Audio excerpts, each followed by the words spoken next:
Abimelech, son of Jerubbaal, went to his mother's brothers in Shechem, and said to them, and to all his mother's clan, "Ask all the citizens of Shechem, which is better for you, to have all 70 of Jerubbaal's sons rule over you, or just one man? Remember, I am your flesh and blood." When the brothers repeated all this to the citizens of Shechem, they were inclined to follow Abimelech, for they said, "He is our brother." They gave him 70 shekels of silver from the temple of Baal-berith, and Abimelech used it to hire reckless adventurers who became his followers. He went to his father's home in Ophrah, and on one stone murdered his 70 brothers, the sons of Jerubbaal.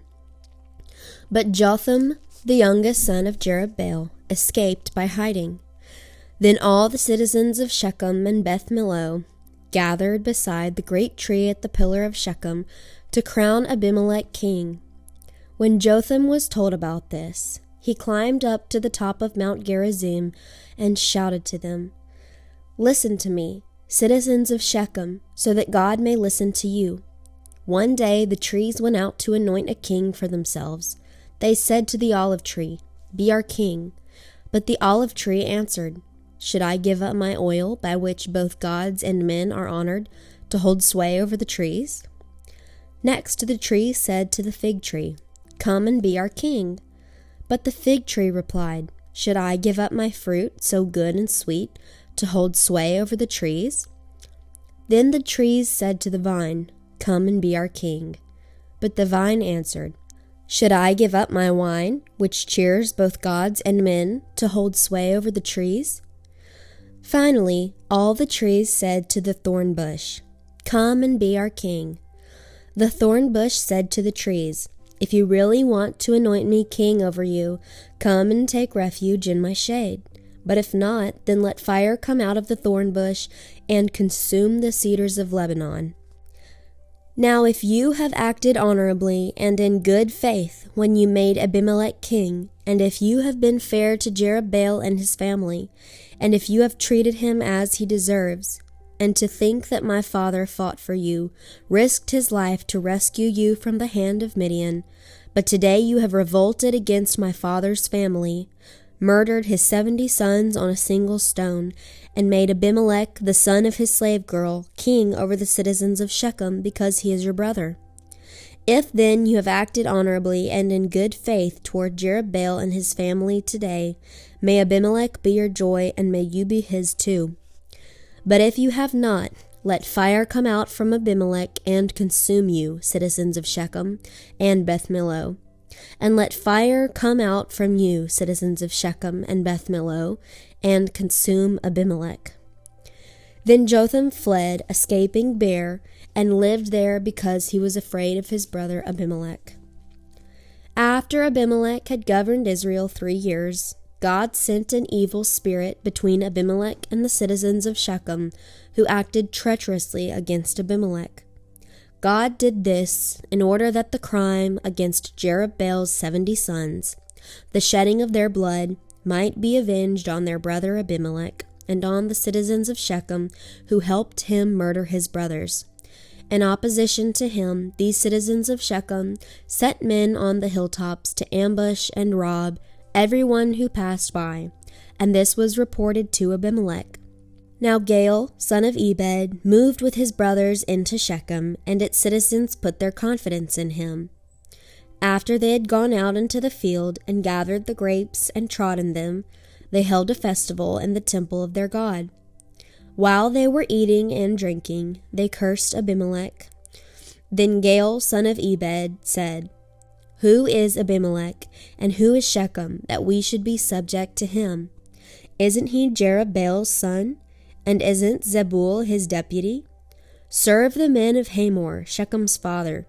Why should we serve Abimelech?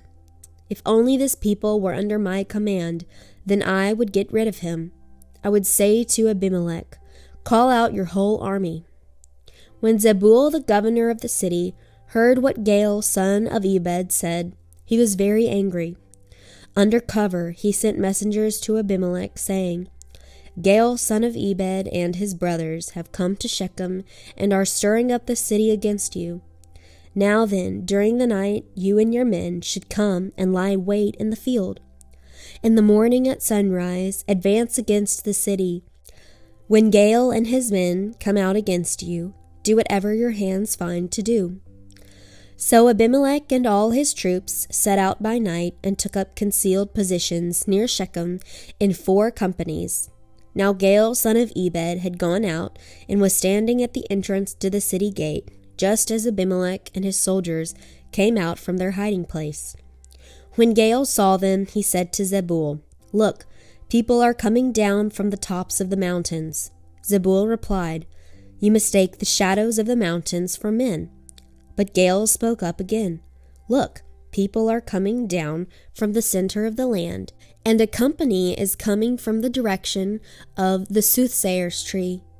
Then Zebul said to him, "Where is your big talk now, you who said, 'Who is Abimelech, that we should be subject to him?'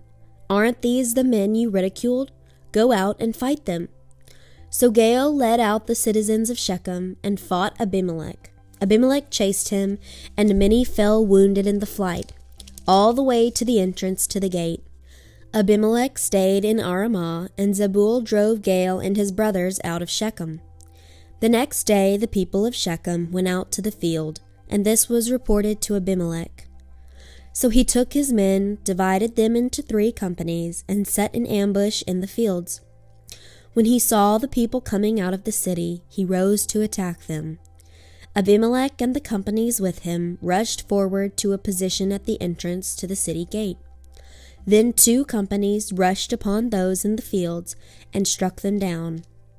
All that day Abimelech pressed his attack against the city until he had captured it and killed its people. Then he destroyed the city and scattered salt over it. On hearing this, the citizens in the tower of Shechem went into the stronghold of the temple of El-Berith. When Abimelech heard that they had assembled there, he and all his men went up Mount Zalmon. He took an axe and cut off some branches, which he lifted to his shoulders. He ordered the men with him, "Quick, do what you have seen me do." So all the men cut branches and followed Abimelech.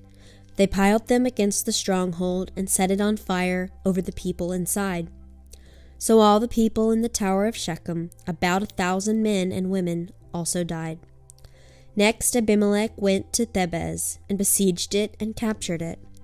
Inside the city, however, was a strong tower, to which all the men and women, all the people of the city, fled. They locked themselves in and climbed up on the tower roof. Abimelech went to the tower and stormed it. But as he approached the entrance to the tower to set it on fire, a woman dropped an upper millstone on his head and cracked his skull. Hurriedly he called to his armor-bearer, "Draw your sword and kill me, so they can't say, 'A woman killed me.'" So his servant ran him through, and he died. When the Israelites saw that Abimelech was dead, they went home. Thus God repaid the wickedness that Abimelech had done to his father by murdering his 70 brothers. God also made the men of Shechem pay for all their wickedness. The curse of Jotham, son of Jerubbaal, came on them. After the time of Abimelech, a man of Issachar, Tola, son of Puah, the son of Dodo, rose to save Israel. He lived in Shamir in the hill country of Ephraim. He led Israel 23 years. Then he died and was buried in Shamir. He was followed by Jair of Gilead, who led Israel 22 years. He had 30 sons who rode 30 donkeys. They controlled 30 towns in Gilead, which to this day are called Havoth-Jair. When Jair died, he was buried in Kamon. Again the Israelites did evil in the eyes of the Lord. They served the Baals and the Ashtaroths and the gods of Aram, the gods of Sidon, the gods of Moab, the gods of Ammonites, and the gods of the Philistines. And because the Israelites forsook the Lord and no longer served him, he became angry with them. He sold them into the hands of the Philistines and the Ammonites, who that year shattered and crushed them. For 18 years they oppressed all the Israelites on the east side of the Jordan in Gilead, the land of the Amorites. The Ammonites also crossed the Jordan to fight against Judah, Benjamin, and the house of Ephraim. And Israel was in great distress. Then the Israelites cried out to the Lord, "We have sinned against you, forsaking our God and serving the Baals."